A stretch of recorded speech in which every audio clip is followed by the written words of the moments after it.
नमस्कार दोस्तों। आज हम अपने एमसीक्यू करते हैं क्वेश्चन नंबर 64। आई होप आप सब अच्छे होंगे और एग्ज़ाम नज़दीक ही हैं, तो अपनी तबीयत को ख़राब मत होने देना। अच्छा खाना खाना है, बाहर का फूड मत खाना जिससे आपकी तबीयत ख़राब होती है।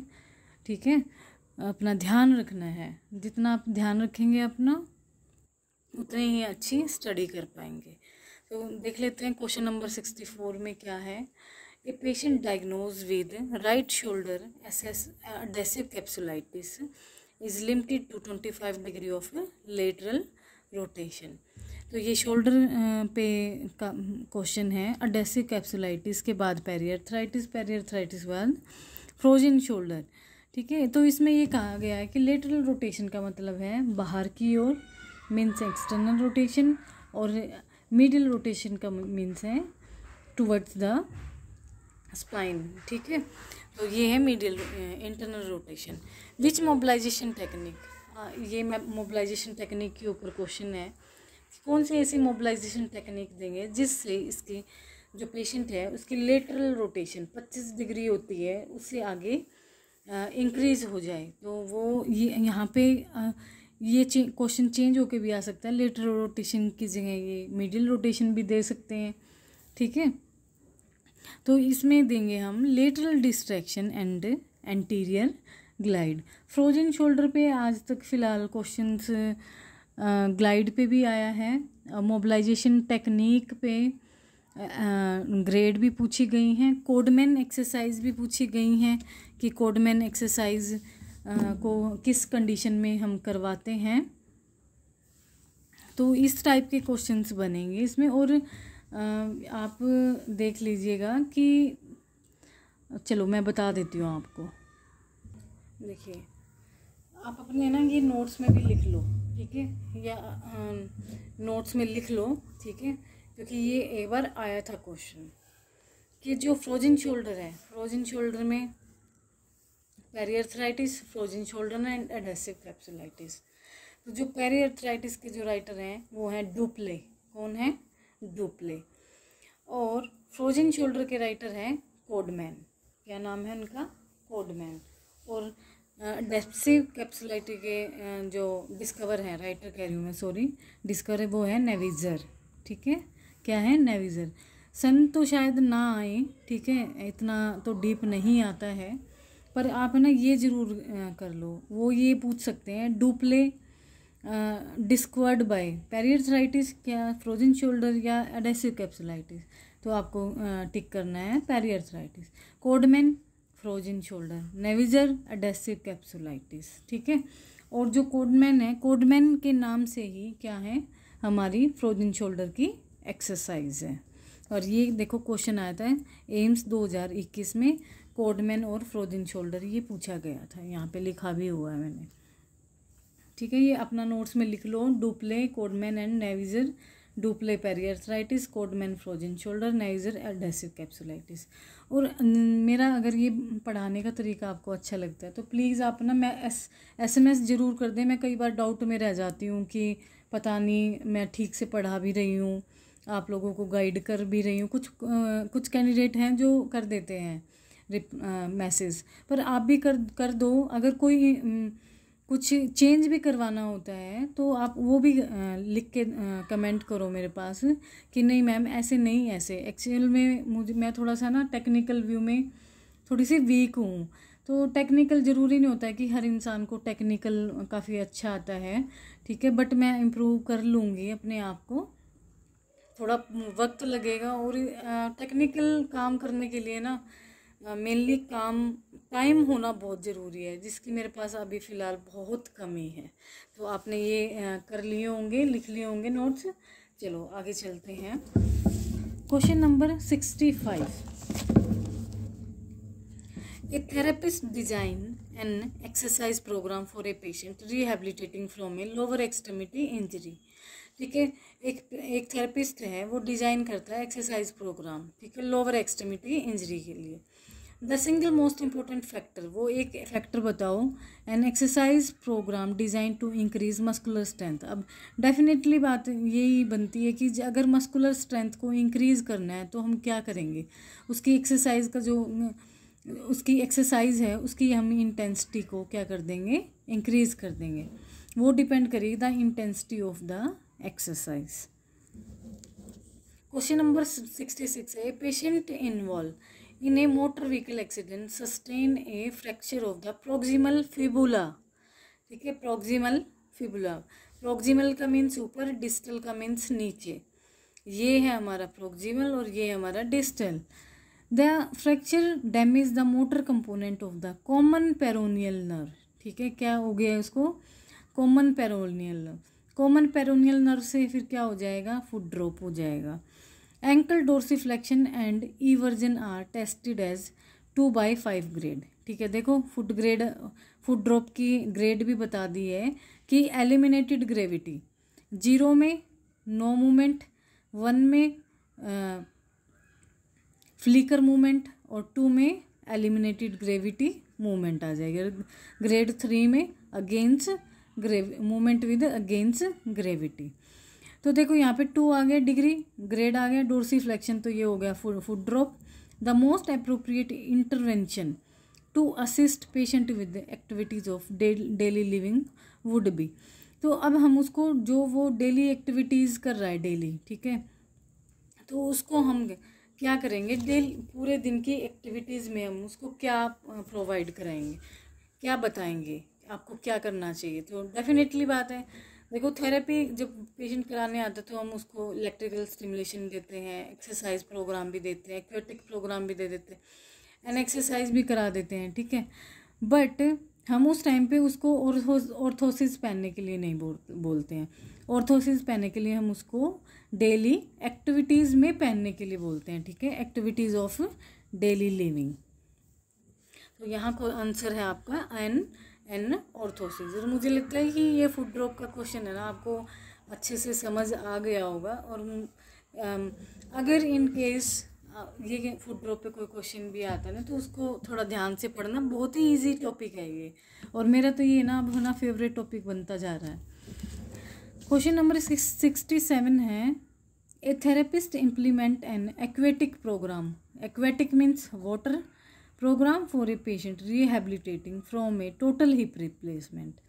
Total hip replacement where during the treatment session the patient indicate how much easier it is to walk in the water compared to on land. What factor is responsible for the patient? वो कौन सा factor है responsible रहेगा patient को ability to walk in water, जो patient को चलने के लिए रिस्पॉन्सिबल होगा। ठीक है, उसको सॉरी कैमरा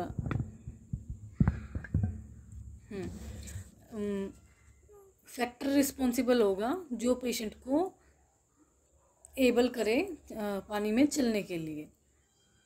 तो वो होगा, देखो जो प्रेशर होता है ना, हाइड्रोस्टैटिक प्रेशर। अगर पानी का प्रेशर है तो वो hydro means water, static means रुका हुआ, हाइड्रोस्टैटिक प्रेशर। तो जो ये प्रेशर होता है, इस हाइड्रोस्टैटिक प्रेशर क्या होता है, pressure exerted by the fluid. ठीक है, प्रेशर एक्सर्टेड, वो प्रेशर जो एक्सर्ट होता है किससे, फ्लूइड से, उसको तो बोलते हैं हाइड्रोस्टैटिक प्रेशर। बुएंसी फोर्स किसको बोलेंगे हम, बुएंसी फोर्स हम उसको बोलेंगे जो अपोजिट डायरेक्शन से कोई फोर्स लगाता है आपकी लिम्ब पे। ठीक है, और वो मूव करती है, तो वो होता है बुएंसी force.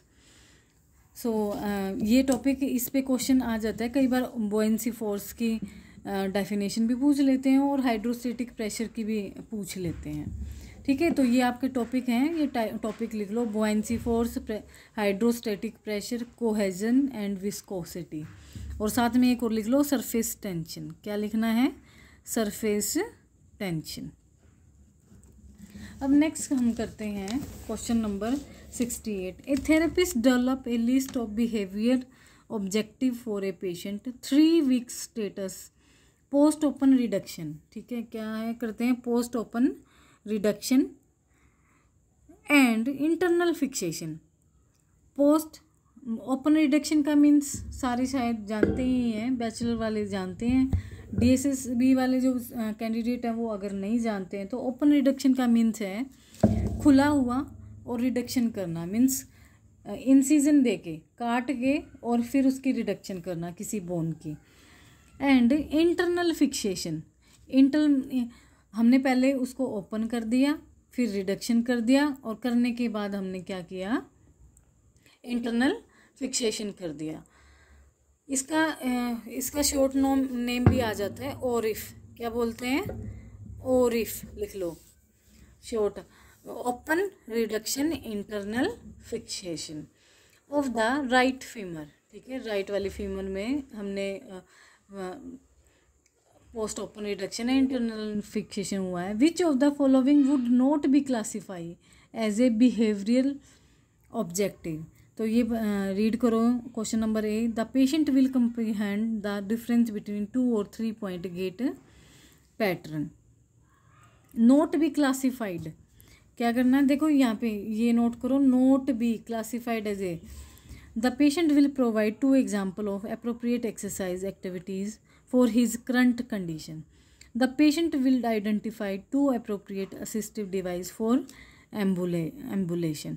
The patient will perform 2 sets of 10 repetition of shortening or quads and hill slides daily। ठीक है, ये भी एक्सरसाइज कराते हैं हम। अप्रोप्रिएट असिस्टिव डिवाइस भी हम देंगे एम्बुलेशन के लिए। एम्बुलेशन के लिए मीन्स चलने के लिए, ठीक है, मूवमेंट देने के लिए। जैसे कि the patient will provide 2 example appropriate exercise activity for his current condition की। ठीक है, उनको हम एग्जाम्पल भी देंगे। But the patient will comprehend the difference between a 2 and 3 point gait. तो यहाँ पे आपका टॉपिक बन जाएगा गेट का। ये टॉपिक है गेट, और गेट में आपको आपका इम्पोर्टेंट क्वेश्चन बनेगा स्ट्राइड लेंथ। ठीक है, ये पेपर में आ चुका है। स्ट्राइड लेंथ, स्टेप लेंथ,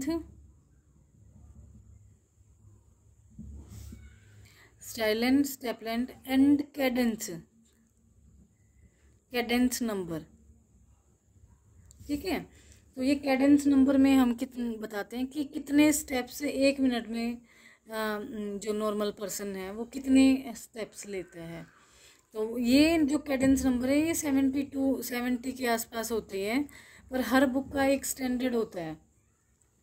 हर बुक में ये ना अलग अलग मिलता है, और ना एग्ज़ाम में भी अलग ही मिलता है। ये मैंने जितने भी एग्ज़ाम दिए ना कैडेंस नंबर बिल्कुल अलग ही मिले हैं। मैं इस क्वेश्चन में इतना कंफ्यूज हो जाती हूँ, हो गई थी। पर जो ये इसका नॉर्मल जो वॉक स्टेप्स हैं वो आपको करके जाने। 1-2 बुक से अगर मिलता है तो आप ज़रूर सर्च कर लेना, ठीक है, और वो एक दो बुक का लिख लेना Cadence number.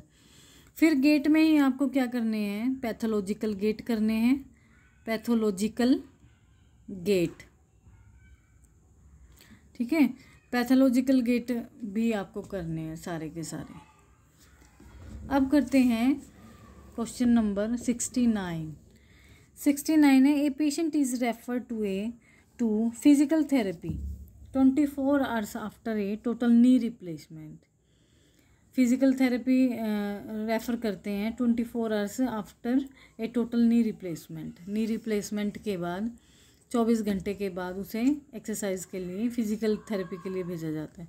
What exercise would be the most appropriate to begin treatment. तो सबको पता है, तो आजकल तो TKR बड़ा फेमस हो रहा है। ठीक है, बहुत सारे घुटने बदले जा रहे हैं लोगों के, क्योंकि वो बदले भी इसलिए जा रहे हैं क्यों पेशेंट अपना आप को ध्यान नहीं रखते, लंबे समय तक दवाइयाँ खाते रहते हैं। ठीक है, थेरेपी में इतना बिलीव भी नहीं करते हैं कि लंबा समय, क्योंकि टाइम पीरियड ज़्यादा लगता है, इसलिए पेशेंट नहीं आते हैं। वो अपनी वजह से भी, और कुछ वेट को कंट्रोल नहीं कर पाते हैं पेशेंट्स। तो इसमें क्या करना है, हम सबसे पहले उसे क्वाड्रिसेप्स आइसोमेट्रिक एक्सरसाइज कराते हैं। ठीक है, क्या कराते हैं, क्वाड्रिसेप्स आइसोमेट्रिक एक्सरसाइज, तो यहाँ पे आता है क्वाड्रिसेप्स सेट्स एक्सरसाइज कराना। Question number 70, a patient reports to her therapist that she completely tore means टूटना, one of the ligament in her ankle joint पे कम्प्लीटली टीयर हो गया है। If the patient comment is accurate the injury to the ligament should be classified as a, ये कह रहे हैं patient comment is accurate the injury to be ligament should be classified as A grade 1 sprain, grade 3 sprain, grade 1 strain and grade 3 strain. देखो सबसे पहले तो आपको ना स्प्रेन और स्ट्रेन में डिफरेंस आना चाहिए। चलो मैं बता देती हूँ।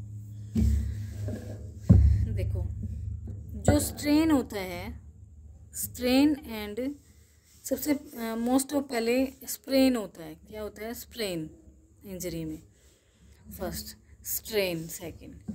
तो स्प्रेन जो होता है ये लिगामेंट जो हमारे होते हैं ना जो जॉइंट्स पे, ठीक है, लिगामेंट की जो टीयरिंग होती है, लिगामेंट टीयर, वो तो बोलते हैं हम स्प्रेन, ठीक है। क्या है? स्प्रेन। एंड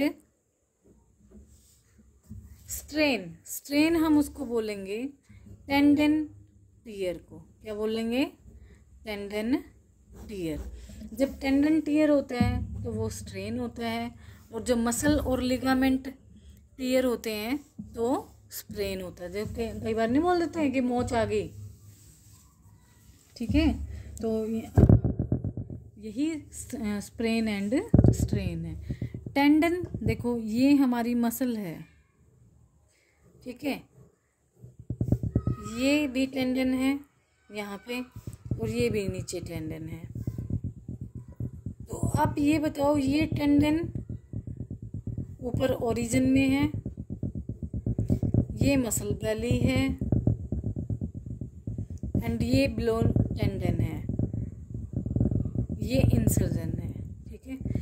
क्योंकि देखो ये जो मसल है, DSSB वाले बच्चे ध्यान से देखें, जो मसल होती है वो मसल डायरेक्ट कनेक्ट नहीं होती है जॉइंट पे, बोन पे। मसल को कनेक्ट करने के लिए उसके बीच में टेंडन यूज़ होता है। क्या होता है? टेंडन यूज़ होता है। मसल जो हमारी बैली है वो मसल खुद बोन के साथ अटैच होने के लिए उसे टेंडन की नीड पड़ती है। क्या पड़ती है? नीड पड़ती है। तो ये टेंडन ही मसल को बोन के साथ जोड़ देता है। ये तो समझ में आ गया। फिर जो ये हमारा जॉइंट है, ये देखिए, ये हमारा नी जॉइंट है। लिगामेंट क्या होगा? लिगामेंट हमारे जो ये जॉइंट है ना, ठीक है, लिगामेंट हमेशा जॉइंट पे प्रेजेंट मिलेंगे आपको। कहाँ पे? जॉइंट पे। तो ये जो लिगामेंट है, ये लिगामेंट एक बोन को दूसरी बोन से जोड़ते हैं, ठीक है, वन बोन टू बोन, ठीक है, कनेक्ट विद ईच अदर। तो उसको कौन कनेक्ट करता है? वो करते हैं लिगामेंट करते हैं, ठीक है। तो देखो लिगामेंट में इंजरी कौन कौन सी होती है? ACL, PCL, medial meniscus, lateral meniscus, collateral ligament, ठीक है, और बहुत सारे, हर एक जॉइंट पे आपको लिगामेंट मिलेंगे। तो आई थिंक सबको समझ में आ गया, ligament and muscle attachment and sprain and strain. चलो नेक्स्ट क्वेश्चन करते हैं। So answer is grade 3 sprain. Grade 3 sprain की उनको इंजरी हो जाती है, ligament her ankle. Question number 71 है, a therapist review the medical chart of a patient admitted to the hospital 2 days ago. The chart specify the epidermal and dermal layer. हाँ जी, यहाँ पे अपना टॉपिक लिखो, स्किन लेयर को structure बना लेना ज़रूर, ठीक है। स्किन लेयर में आपको सबसे पहले स्किन लेयर पढ़नी है। पहले एपिडर्मिस है, फिर क्या है, फिर डर्मिस है। एपिडर्मिस में क्या क्या रिसेप्टर, कौन कौन से रिसेप्टर अवेलेबल है, और डर्मिस में कौन कौन से रिसेप्टर अवेलेबल है। तो जो स्किन लेयर पे एक बार क्वेश्चन आया था, पेक्निन रिसेप्टर, ठीक है। तो ये जो रिसेप्टर है, तो ये सारे रिसेप्टर आप एक बार, रिसेप्टर भी स्वेट ग्लैंड कहाँ प्रेजेंट होती हैं, और हेयर्स कहाँ प्रेजेंट होते हैं, डर्मिस में होते हैं या एपिडर्मिस में होते हैं। तो ये आप ज़रूर लिख लो, स्किन लेयर मुझे रीड करनी है, और ये इसमें से क्वेश्चन आने के चांस बन जाते हैं। क्वेश्चन नंबर 71, इसमें क्या, चलो ये तो किया ही नहीं question. The chart specify the epidermal and dermal layers were completely destroy, ठीक है, and some of the subcutaneous tissue was damage. कुछ सबक्यूटेनियस जो टिश्यू होते हैं वो डैमेज है। The description best describe a, तो वो उसको कौन सी बर्न इंजरी हुई है। देखो वो ये कह रहा कि एपिडर्मल और डर्मल लेयर तो कम्प्लीटली डिस्ट्रॉय हो गई है। जब डर्मल और एपिडर्मल से ही हमारी स्किन लेयर बनती है, ठीक है। अब यही डिस्ट्रॉय हो गई तो कौन सी उसको इंजरी हुई, तो वो ये हो गई है फुल थिकनेस बर्न। क्या हो गया है, फुल थिकनेस बर्न हो गया। क्वेश्चन नंबर 72 है, total joint replacement can allow individual to achieve a significantly higher functional level, ठीक है। What is the primary indication for a joint total joint replacement. Primary क्या इंडिकेशन होगा, सबसे पहले क्या होगा, पेन ही आता है पेशेंट को। मेन तो क्या है, पहला साइन सिम्टम्स पेन है, तो यहाँ पे आंसर आएगा pain. Question number 73, to test for possible anterior shoulder instability, ठीक है, means anterior dislocation, a physical therapist should move the humerus into. किसी को एंटीरियर जब डिसलोकेशन हो जाता है तो आप कौन सी मूवमेंट उसको कराएंगे कि वो, ताकि वो अपने शोल्डर की कैप्सुलर में फिट हो जाए दोबारा से। तो उसको हम क्या कराएंगे, उसको हम अबडक्शन कराएंगे, और अबडक्शन करा के हम उसको बोलेंगे कि आप लेटरल रोटेशन करो। क्या करो, लेटरल, ठीक है। ये पेशेंट है, देखिए बता देती हूँ, ये पेशेंट है हमारा, लेटा हुआ है पेशेंट, और वो हम पेशेंट के हाथ को क्या कराएंगे, हम पेशेंट को बोलेंगे कि आप अबडक्शन करो, और अबडक्शन के बाद लेटरल रोटेशन का मीन्स है बाहर की तरफ, ठीक है।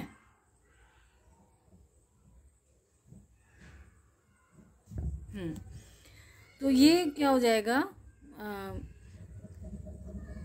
जो ह्यूमरस बोन है वो शोल्डर के कैप्सूल में फिट हो जाएगी। अगर यहाँ पे पोस्टीरियर डिसलोकेशन किसी पेशेंट को हो जाता है तो हम उसको ऐसे ही अबडक्शन करा के और इंटरनल रोटेशन कर देंगे, ठीक है। ये समझ में आ जाएगा। लेटरल अगर रोटेशन होगी, अबडक्शन तो होगी दोनों में ही, अगर बाहर की ओर हाथ को हम करेंगे, ठीक है, लेटरल रोटेशन, तो एंटीरियर डिसलोकेशन ठीक हो जाएगा, और मीडियल करेंगे तो पोस्टीरियर डिसलोकेशन। अब ये है सुपाइन पोजीशन में, मतलब लेइंग पोजीशन, लेट के। अगर पेशेंट बैठा है तो अब फिर क्या करेंगे, बैठने के, जैसे कि पेशेंट जब बैठा होता है तो बैठने पे भी हम इस मूवमेंट को कर सकते हैं। शोल्डर को हम पहले स्टेबलाइज करेंगे, पीछे से स्टेबलाइज करके हम पेशेंट को बोलेंगे कि सीटिंग में वो एल्बो को अबडक्ट करें और अबडक्ट करके लेटरल रोटेशन और मिडिल रोटेशन करें। अब देखो कई बार क्या क्या होता है, आपके पास भी पेशेंट्स आते होंगे ऐसे कि जी पता है जी हमारे यहाँ पे गांव में पास में एक पहलवान है और वो ना हड्डी टूटी फूटी हड्डियाँ ने जोड़ दिया करें। तो कई बार पेशेंट क्या होता है कि जब किसी का कंधा उतर जाता है ना, और या फिर कुछ जैसे कि कहीं पे कोई जैसे कि रेडियल हेड जो हमारे रेडियो अल्ना ज्वाइंट है ये भी कई बार उतर जाता है छोटे बच्चों में, तो पेशेंट है ना डॉक्टर के पास नहीं जाता, ना थेरेपिस्ट के पास जाता, वो सीधा देसी के पास जाता है, पहलवान के पास। ठीक है, और पहलवान क्या करता है, पहलवान को उसको ये नहीं पता होता है कि लेटरल रोटेशन क्या है या फिर पोस्टीरियर डिसलोकेशन, एंटीरियर डिसलोकेशन, इसको उसको इवन ये नहीं पता होगा, बस उसको ये पता होगा कि इसका कंधा उतर गया है। तो अगर कंधा देखो एंटीरियर डिसलोकेशन होगी तो कंधा आगे आ जाएगा हमारा। ठीक है, तो वो अपना वैसे एक तुक्का लगाता है कि उस कंधे को ना धक्का दे के पीछे कर देता है जोर लगा के, और वही उनके लिए क्या हो जाता है, पहलवान ही बेस्ट हो जाता है। ठीक है, तो ये चीज़ें आपको ना आनी चाहिए। आप अगर क्लिनिकल वर्क कर रहे हैं ना, तो ये छोटी छोटी चीज़ें ऐसी होती हैं कि आपके पास अगर कोई पेशेंट आ रहा है तो उसको आप अपनी नॉलेज से ही कुछ उसको ठीक करने की कोशिश करें। जब पहलवान कर सकते हैं तो हम क्यों नहीं कर सकते हैं। ठीक है, तो ये तो आपको बस ये कि आपको बस नॉलेज होनी चाहिए, कॉन्फिडेंस होना चाहिए। ठीक है, बी कॉन्फिडेंस जैसे ही होगा वैसे ही आपका ट्रीटमेंट भी ठीक होगा। अब क्वेश्चन नंबर कर लेते हैं नेक्स्ट। और होप सो कि मेरी बातें, मेरे क्वेश्चंस, मेरी गाइडेंस आप लोगों को अच्छी लगती हों। ठीक है, वैसे मैसेज तो आप भेजते नहीं हैं, पर मुझे लगता है कि मैं आप लोगों को कुछ ठीक ही करवा रही हूँ। ठीक है, और आपकी अच्छी तैयारी भी हो जाएगी। नेक्स्ट क्वेश्चन है टू टेस्ट 74 क्वेश्चन है, a patient schedule for total hip replacement surgery is referred to physical therapy for pre operative instruction. ठीक है, देखो पहले वाले क्वेश्चन में था पोस्ट और अब है प्री। अब मैं बता देती हूँ प्री और पोस्ट कैसे आप याद करेंगे। DSSB वाले बच्चे ध्यान दें, प्री एंड पोस्ट। प्री का मतलब है पहले, और पोस्ट का मतलब है बाद में। अब फ़ोन से याद कर, रिचार्ज से याद कर लो इसको, अगर ना याद हो तो आप। हम पहले प्रीपेड करते हैं। प्रीपेड का मीन्स है हमने पहले पैसे डाले चार्ज में, फिर हमारा रिचार्ज हुआ। ठीक है, रिचार्ज हुआ फ़ोन का। और पोस्ट का मीन्स पोस्ट पेड। ठीक है, क्या होता है पोस्ट पेड मीन्स बाद में। पहले हम कॉल्स कर रहे हैं, सब इंटरनेट यूज़ कर रहे हैं, फ़ोन पे चला रहे हैं, और फिर बाद में क्या आता है 1 मंथ के बाद बिल आ जाता है। ठीक है, तो ये क्या है पोस्ट पेड है। तो अपने इसमें हम याद करेंगे प्री ऑपरेशन मीन्स ऑपरेशन से पहले करवाई गई थेरेपी, और पोस्ट मीन्स ऑपरेशन होने के बाद करवाई गई थेरेपी। ठीक है, सो ये देखते हैं ये क्या कहता है। All of the following should be incorporated into the pre operative session except. Question में ये चीज़ें तो बहुत ध्यान रखनी है, इनसे तो बहुत क्वेश्चन ख़राब हो जाते हैं। तो हम उसको देखो प्री ऑपरेटिव में हम क्या क्या करा सकते हैं। डीप ब्रीदिंग एक्सरसाइज करा सकते हैं, कफिंग एक्सरसाइज करा सकते हैं। कि ये क्यों करा सकते हैं, जब पेशेंट ऑपरेशन के टाइम पे जाएगा तो ऑपरेशन के टाइम पे जो एनेस्थीसिया दिया जाता है उसका एक बहुत बड़ा साइड इफ़ेक्ट लंग्स पे होता है। तो अगर हमारी वॉल्यूम, लंग्स की वॉल्यूम और कैपेसिटी ऑलरेडी ठीक होगी तो ऑपरेट में कोई दिक्कत नहीं आएगी। तो इसको deep breathing and coughing exercise करा सकते हैं। ठीक है, इससे उसका मेंटल जो स्ट्रेस है वो भी रिड्यूस हो जाएगा, और जो ब्लड का सर्कुलेशन है वो भी मेंटेन रहेगा, जो ब्लड प्रेशर बोलते हैं। B a gait training with an appropriate assistive device, बिल्कुल ऑपरेशन टोटल नी रिप्लेसमेंट करना है ना पेशेंट का, हमें टोटल हिप रिप्लेसमेंट, तो पेशेंट को हम ट्रेनिंग दे सकते हैं एक डिवाइस के साथ, असिस्टिव डिवाइस के साथ, ये भी दे सकते हैं। बेसिक प्रिकॉशन भी हमने देनी है, अर्ली बेड मोबिलिटी, ठीक है, क्या देनी है, अर्ली बेड मोबिलिटी, हमें उनको प्रिकॉशन भी देना है। ये तीनों तो क्या हम कर सकते हैं, ऐसी क्या चीज़ नहीं करनी है हमें, proper use of an adduction pillow. तो क्या होता है टोटल हिप रिप्लेसमेंट में, टोटल हिप रिप्लेसमेंट में फ्लेक्शन पेशेंट को हम नहीं कराते और अडक्शन नहीं कराते।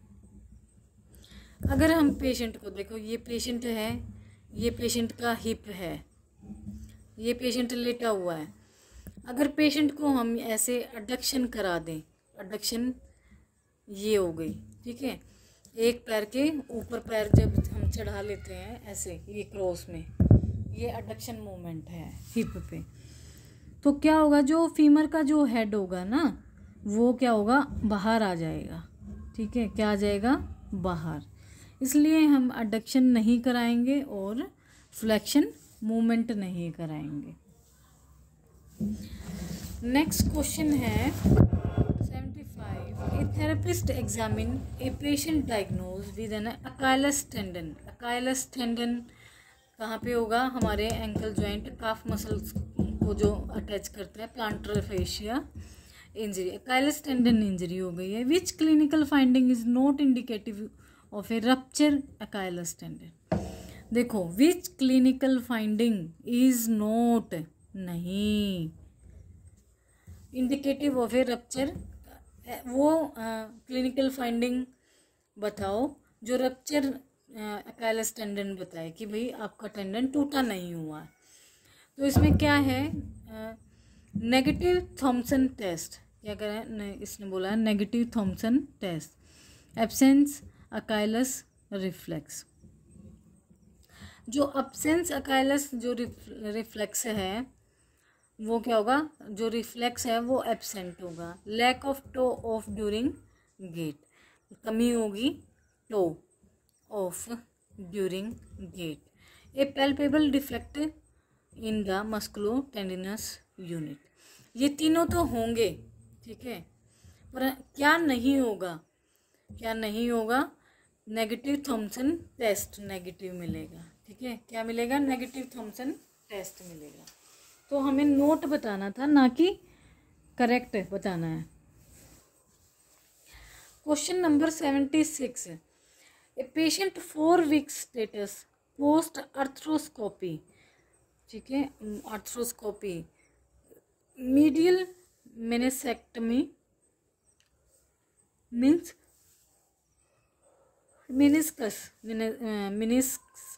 meniscus ectomy is limited in knee flexion range of motion.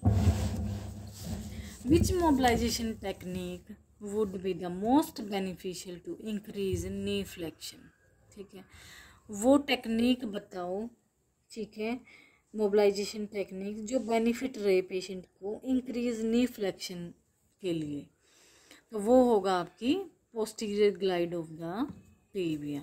क्या होगा, पोस्टीरियर, जैसे ही हम पोस्टीरियर ग्लाइड करेंगे टीबिया की, तो जो नी की जो रेंज है, फ्लेक्शन रेंज, वो इम्प्रूव हो जाएगी।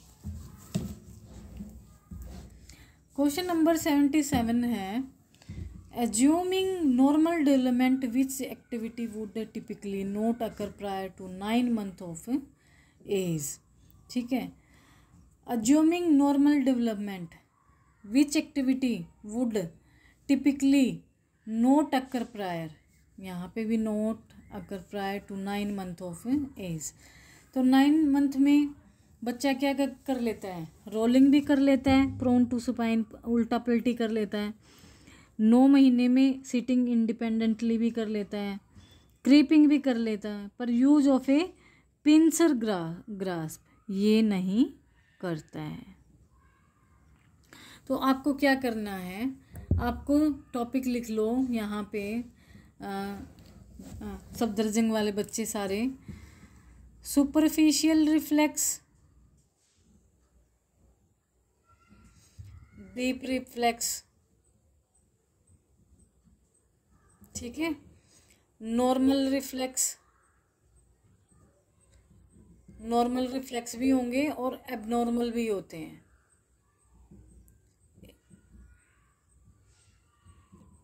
तो ये जो रिफ्लेक्स हैं ये आपको मैगी या फिर सुलेवान वाली बुक में मिलेंगे और इनको अच्छे से रीड भी करना। क्वेश्चन नंबर 78 है, a patient with A spinal cord injury, position on A tilt table.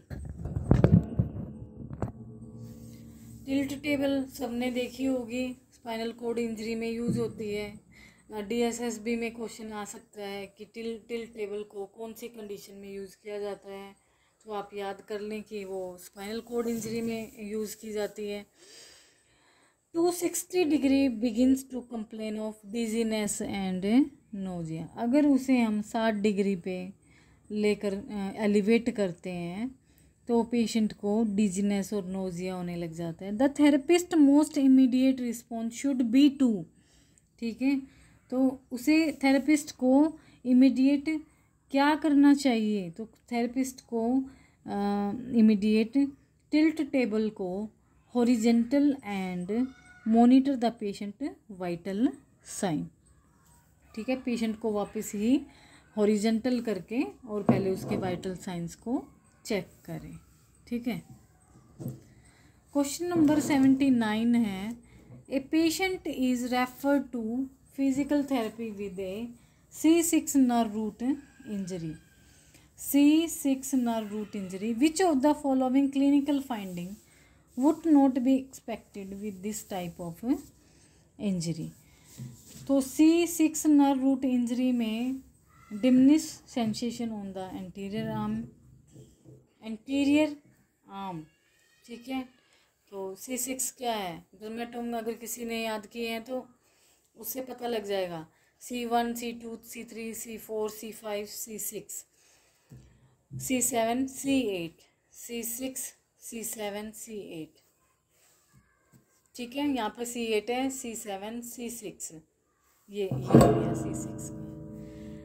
तो इसने बोला anterior arm and index finger, ये इंडेक्स फिंगर, तो ये यहीं पे नर्व रूट सप्लाई होती है। Weakness in the biceps and supinator, हाँ बिल्कुल वीकनेस हो जाती है बाइसेप्स की और सुपिनेटर की, पेशेंट ये वाली मूवमेंट नहीं कर पाता है, ठीक है। डिमिनिश ब्रेकियोरेडियलिस रिफ्लेक्स, इसमें जो ब्रेकियोरेडियलिस जो रिफ्लेक्स है वो भी डिमिनिश हो जाता है। पर C6 नर्व रूट इंजरी में paresthesia of the long and ring finger, तो नहीं होगा। देखो इसमें फिंगर ही गलत है, या तो थंब में है या फिर इंडेक्स फिंगर में है। C6, C7, C8, तो पैरेस्थीजिया नहीं होगा लॉन्ग एंड रिंग फिंगर्स में, तो ये गलत है, तो इस पे टिक लगाया।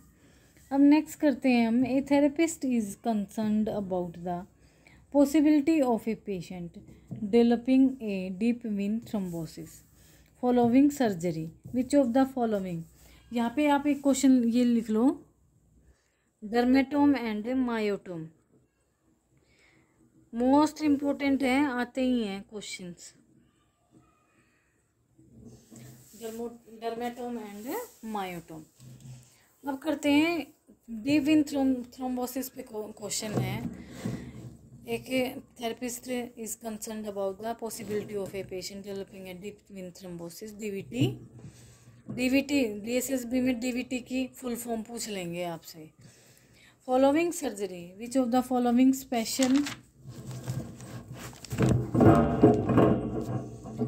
Test would be useful to identify the presence of DVT का आपको टेस्ट है।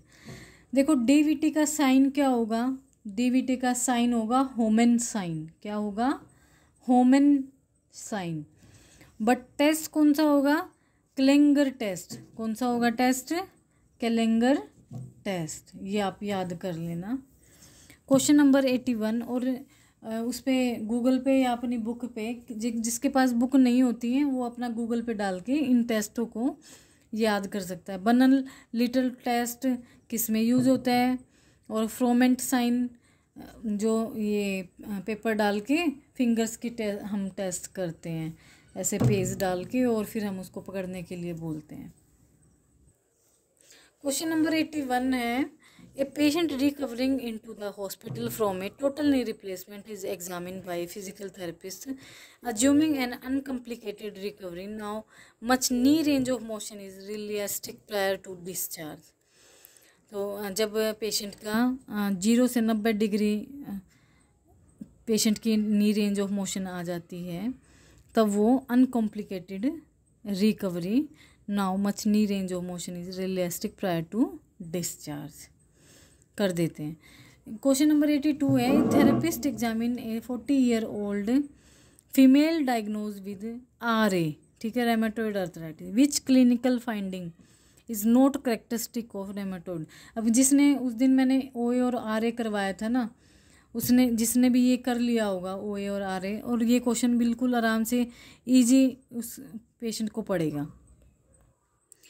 तो यहाँ पे क्या होगा, इसने पूछा है a therapist examine 40-year-old female RA diagnose with RA which clinical finding is not, क्या है, नोट पूछा गया है। तो अल्नर डेविएशन तो होता है RA में। अल्नर डेविएशन क्यों होता है, क्योंकि जो एक्सटेंसर इंडेक्स मसल्स है वो टीयर हो जाती है, स्वान नेक डिफॉर्मिटी बन जाती है। स्वान नेक डिफॉर्मिटी में क्या होता है, जो हमारा DIP होता है, ठीक है, ये फ्लेक्स हो जाता है। बोटनियर में DIP हमारा एक्सटेंशन हो जाता है। नोट करेक्टरिस्टिक पूछा गया, तो हर्बंडन जो नोट्स होते हैं वो हमारे OA आर्थराइटिस में होते हैं। क्वेश्चन नंबर 83 है, while examine a patient diagnose with Achilles tendonitis a therapist notes that the foot appears to be pronated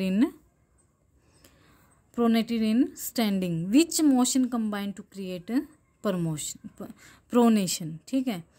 तो हम उसको कौन सी मोशन कंबाइन कराएंगे, अबडक्शन, डोर्सिफ्लेक्शन एंड इवर्जन कराएंगे, ठीक है। क्वेश्चन नंबर 84 है, patient states post motor vehicle accident is treated using skeletal traction, ठीक है। स्केलेटल मीन्स बोन और traction, which bone when fracture is often associated with this type of traction.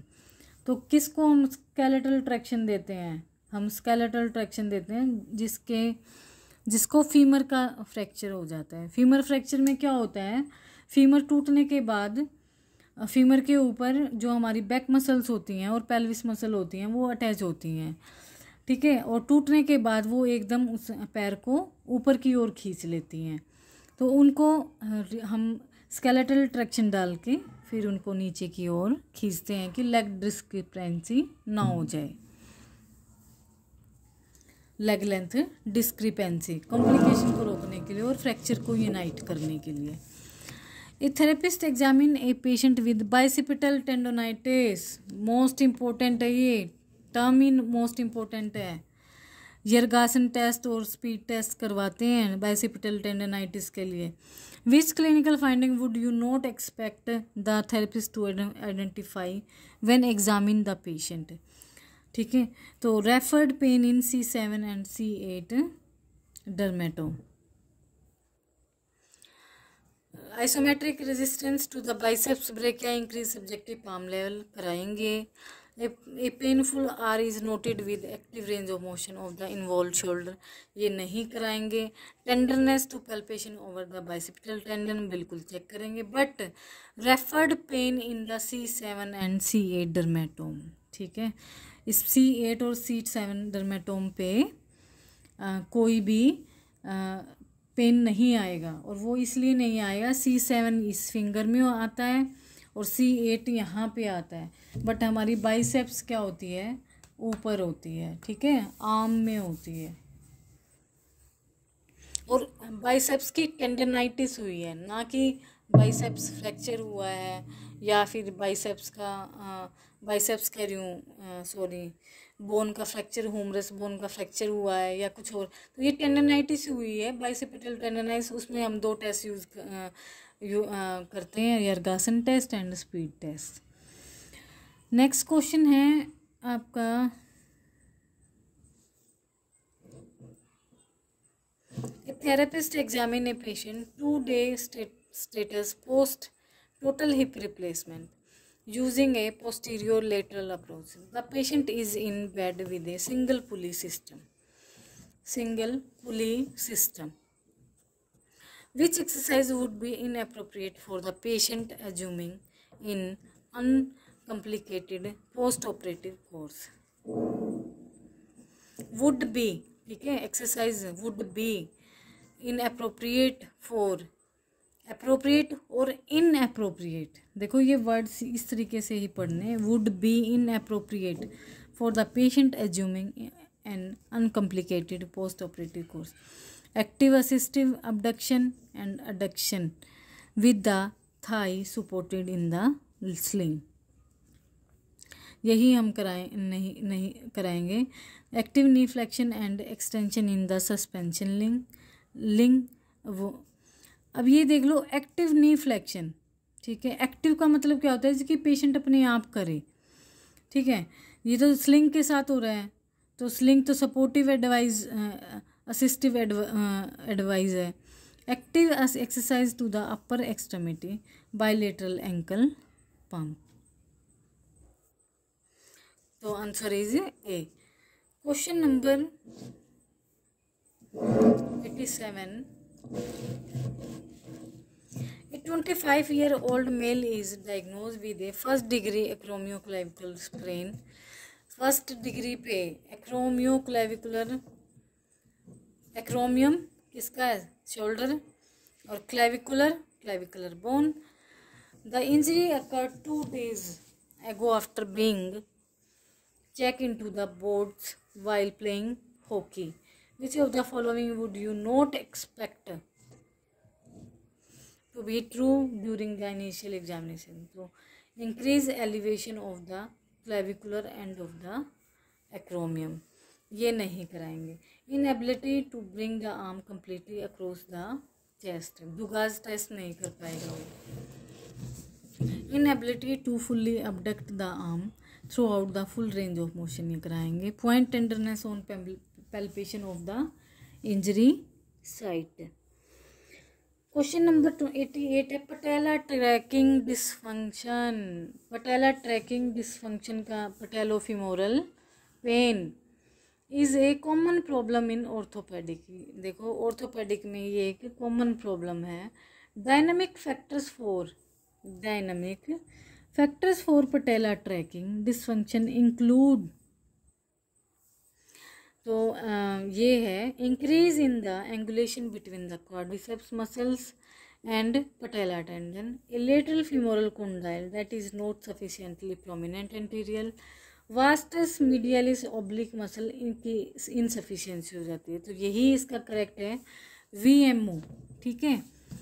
और VMO AIIMS में question पूछा गया था कि पटेला सिंड्रोम या फिर पटेलर नी पेन में, नहीं ये नहीं पूछा गया था, ये पूछा गया था कि VMO जो एक्सरसाइज हम कराते हैं वो हम किस कंडीशन के लिए कराते हैं, ठीक है।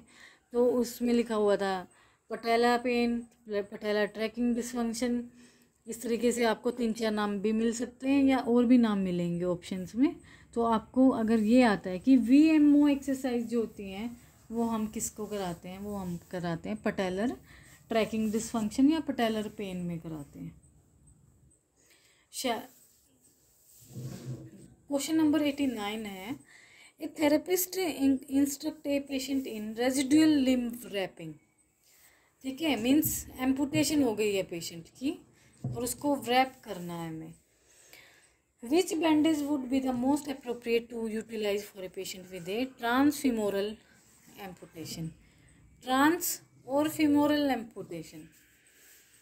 तो हम जहाँ भी एम्पुटेशन होगी हम उसकी रैपिंग 6 इंच करेंगे।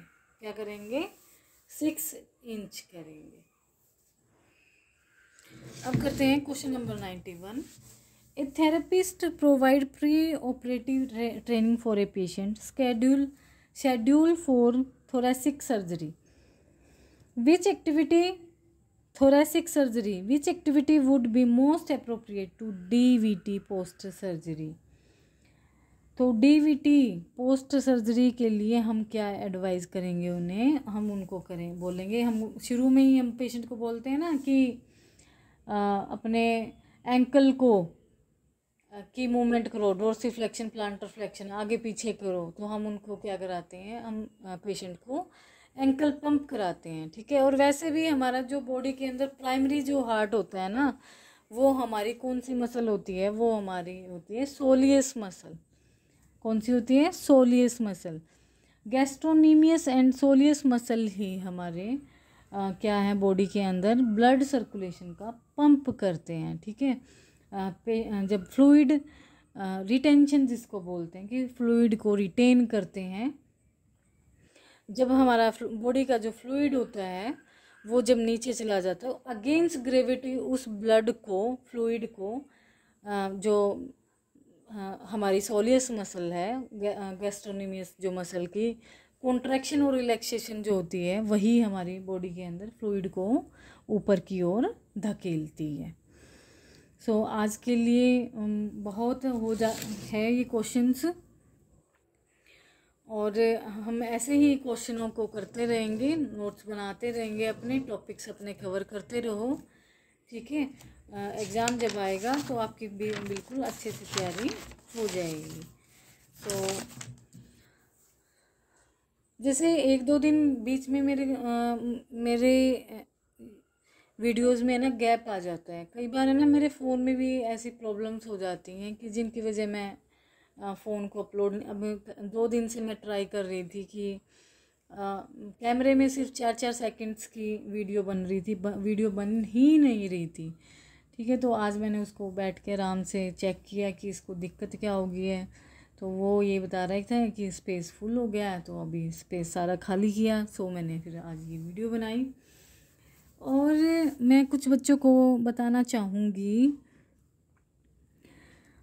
जिन बच्चों को ना नींद ज़्यादा आती है रात को, कृपया करके वो बच्चे हैं ना बेड और चारपाई ना लेके ज़मीन में सोएं, अगर किसी को सुबह उठ के पढ़ना है। जिन बच्चों को सुबह उठ के स्टडी करनी है और उनको बेड पे और चारपाई पे वो उठ नहीं पाते हैं, तो वो ना नीचे सोना शुरू कर दें। आप जैसे ही नीचे सोएंगे वैसे ही आपकी नींद बिल्कुल कंप्लीट हो जाएगी और मॉर्निंग में अपने आप ही आपकी आंखें खुल जाएंगी। ये तरीका है उठने का, ठीक है। कि सुबह उठ के पढ़ना चाहिए, सुबह उठ के तो ज़रूर पढ़ना चाहिए, क्योंकि जो हमारा माइंड, जो हमारी एनर्जी होती है ना पूरी रात की, वो है ना सुबह बिल्कुल अपनी बुक्स में डाल दो और अच्छे से अपनी तैयारी करो, ठीक है। एक्सरसाइज करो, एक्टिव रहो, ठीक है। डीएक्टिवेट अपने आप को मत करो, किसी को कुछ आता है या नहीं आता है। अगर आप अपने आप को डीएक्टिवेट करने लगे तो फिर एक्टिवेट कौन करेगा? आप ये भी तो सोचो ना, फिर आपको कौन एक्टिवेट करेगा?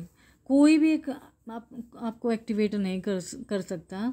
जो सेल्फ कॉन्फिडेंस होता है वही आपको आपकी लाइफ में आगे ही बढ़ाएगा, ठीक है। एग्ज़ाम में अपना एफ़र्ट अच्छा डालना, और वो भी स्मार्ट तरीके से। आप पूरा दिन बेशक से पढ़ें या ना पढ़ें, पर डे के 3 घंटे ऐसे होते हैं आप सुबह उठ के आराम से पढ़ें, ठीक है। तो आपको खुद भी अच्छा लगेगा, फिर सारा दिन पढ़ने का मन नहीं करेगा। आप अपने ऑफिस, अपने हॉस्पिटल जाओ, क्लिनिक जाओ, अपना सारा दिन अपना वर्क करो, शाम को आके फिर आप ऐसे ही टाइमिंग बना लो कि एग्जैक्ट टाइमिंग पे मुझे इतने बजे मुझे सोना है, ठीक है। इससे ज़्यादा मुझे नहीं जगना है और सुबह उठ के मुझे पढ़ना है। और दूसरी बात देखो, फ़ोन तो बीमारी हो गई है, मैं तो सच में ही बताती हूँ, ये बीमारी ही है एक तरीके की। वैसे हम इस फ़ोन से जुड़े हुए हैं, हर एक चीज़ का जो टेक्निकल होती है उसकी एडवांटेज और डिसएडवांटेज हमेशा मिलती है, ठीक है। फ़ोन में क्या होता है, बच्चे जब पढ़ने बैठ जाते हैं तो अपने आगे फ़ोन रख देते हैं। एक तो दोस्त नहीं बसने देंगे आप लोगों को, दोस्त इतने मैसेज करेंगे। आजकल तो ट्रेंड चला हुआ, फ़ोन कॉल्स तो नहीं करेंगे पर मैसेज ज़रूर करेंगे, या इंस्टाग्राम पे चलाएंगे या फेसबुक चलाएंगे। तो कुछ दिन देखो, ये होता है ना कि अरे 2 साल में पहली बार में उसने यूपीएससी क्लियर कर दिया, उसने फला कर दिया, उसने ढिमका कर दिया, ठीक है। पड़ोस में हमारे पेरेंट्स भी बोलते हैं कि उसकी लड़की गवर्नमेंट लग गई, वो लग गई, वो लग गया, ऐसा हर घर में होता है। ऐसा ये नहीं है कि आपके में, हमारे यहाँ भी होता है। मेरे पेरेंट्स भी कई बार बोल देते थे कि उनके 3-3 बच्चे हैं, बाहर जाते हैं, पढ़ते हैं, गवर्नमेंट लग गई, ये चीज़ें हर एक बच्चे को फेस करनी पड़ती है और बोलते हैं। और आपसे छोटे जो होंगे आप उनको बोलेंगे, ठीक है। तो क्या करना है आपको ना, आपको अपने मज़े की ज़िंदगी जीने हैं कि आपको मज़ा आए कुछ करने में, ठीक है।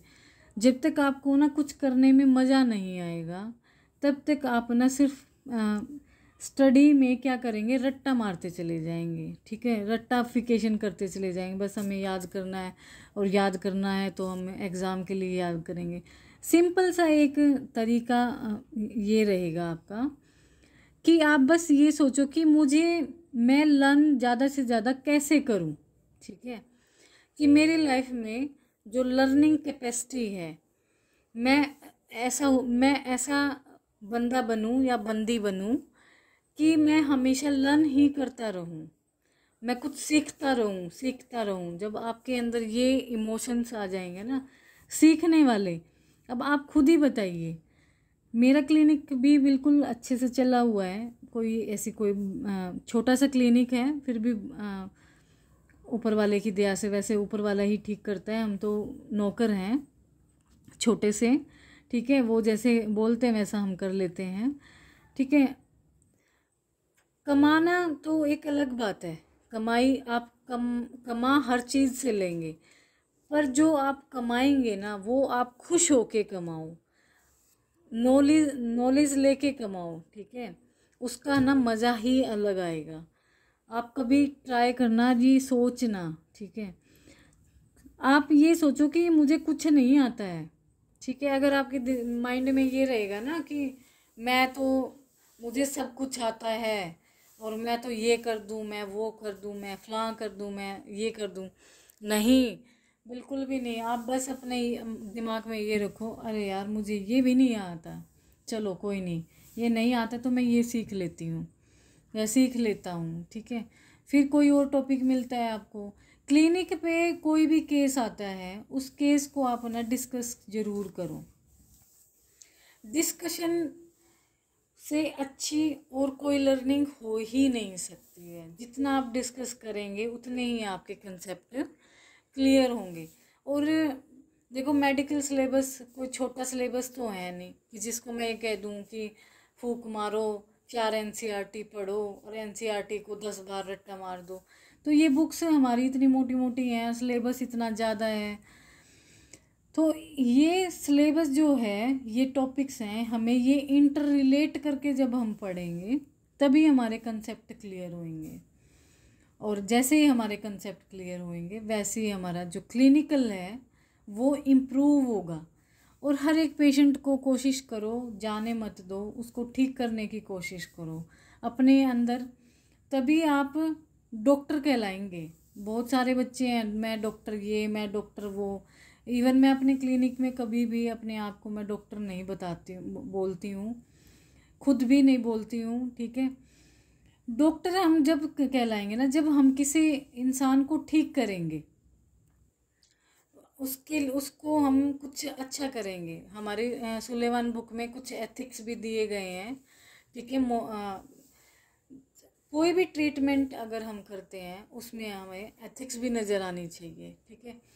तो ये चीज़ें बहुत ही मैटर करती हैं। ये नहीं है आया पेशेंट टाइम पास किया, चल यार चला जाएगा, बोर हो जाते हैं, नहीं, केस को इंजॉय करो।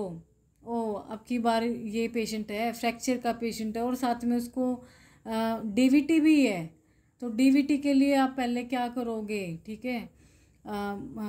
डीवीटी मोस्ट ऑफ जो हिप सर्जरी होती हैं या हिप फ्रैक्चर होते हैं या फिर नी फ्रैक्चर होते हैं, मल्टी फ्रैक्चर, उनमें डीवीटी के बड़े कॉम्प्लिकेशन आ जाते हैं पेशेंट्स के अंदर। सो इन चीज़ों को अपनी लाइफ में अप्लाई करो। और बहुत सारी बातें हो गई हैं, 10 मिनट्स का सेल्फ मोटिवेशन हो गया आपका, ठीक है। सो ये तो आपको मेंटल रिपेयर करता ही है, ये कराना बहुत ज़रूरी होता है लास्ट में। इसके किराए बिना तो वीडियो ख़त्म ही नहीं होती। क्यों? क्योंकि देखो 10 बातों में से कम कैंडिडेट अगर एक बात भी फॉलो करता है ना, तो उसे खुद वो अपने आप में और अच्छा लगता है। So thank you so much. Next video हमारी आएगी कल, ठीक है। कल हम अपने MCQ और करेंगे और 1-2 वीडियो मैं अलग टॉपिक्स की डालूँगी, ठीक है। आज या कल में वो आपको मिल जाएगी। सो मेरी वीडियोस को भाई सारे लाइक भी कर दिया करो। इतने सारे आप वीडियोस को देखते रहते हैं और लाइक सब्सक्राइब कोई करता भी नहीं है। और चैनल को सब्सक्राइब भी कर दो, शेयर भी कर दो और हर वीडियो को लाइक भी कर दिया करो। मैं पहले लाइक ही देखती हूँ कितने बच्चों ने लाइक किए हैं, और कमेंट्स करके बता भी दिया करो कि मैम ऐसे ही पढ़ाना है, ऐसे ही पढ़ाओ, बिल्कुल ठीक है, या कुछ चेंज करना है। इवैल्यूएशन तो हर जगह होनी चाहिए, ठीक है। इवैल्यूएशन का मीन्स जानते हैं कि उसमें नेट में ये बड़ा अच्छा टॉपिक है कि नर्सरी क्लास में हम क्या करवाते हैं, इवैल्यूएट करते हैं या फीडबैक लेते हैं, ठीक है। तो नर्सरी क्लास में तो ना तो इवैल्यूएशन होती है ना ही फीडबैक होती है। हम उनको प्री इवैल्यूएशन करते हैं बस, कि भाई बच्चे को ये NR आम ये आते हैं या नहीं आते हैं, ठीक है। ओरल इवैल्यूएशन किया जाता है बच्चों का, ठीक है। रिटन इवैल्यूएशन अलग होता है, ओरल अलग होता है। तो इवैल्यूएशन तो बहुत ज़रूरी है। अगर किसी को थोड़ा सा लगे कि नहीं कुछ बताने में दिक्कतें हो रही हैं, क्वेश्चंस को अटेम्प्ट करने में, या कुछ और मेरे को ऐड करना हो, तो आप सजेशन दे सकते हैं मुझे। सो बाय, सब खुश रहो, God bless you, thank you.